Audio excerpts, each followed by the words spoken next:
It has happened again, and again it was captured on video. A white law enforcement officer fatally shooting an unarmed black man.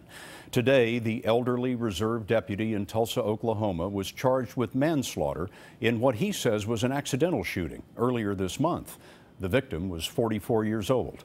Elaine Quijano has the latest. In the moments before Eric Harris was shot on April 2nd, Tulsa County Sheriff's deputies say they were conducting a sting operation. It's a Luger. It's a Luger. German Luger. Trying to buy a gun from the convicted felon. But when police vehicles pulled up, Harris ran. Stop right here.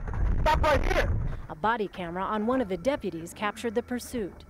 Among the officers chasing Harris was 73-year-old volunteer reserve deputy Bob Bates. Bates can be heard yelling "taser" just before a shot was fired. According to sheriff's investigators, Bates thought he pulled his taser instead of his gun. Immediately afterwards, you hear him apologize. Oh, I shot him. I'm sorry. As Harris lay bleeding, he complained of being unable to breathe. Someone replied. Harris was taken to a hospital and died. Bates had previously worked for the Tulsa Police Department for 1 year, from 1964 to 1965.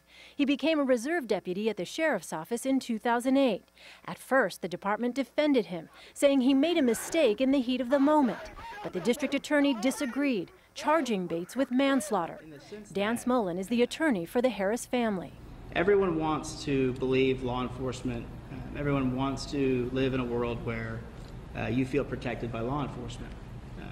The problem is that has become so mutated over time.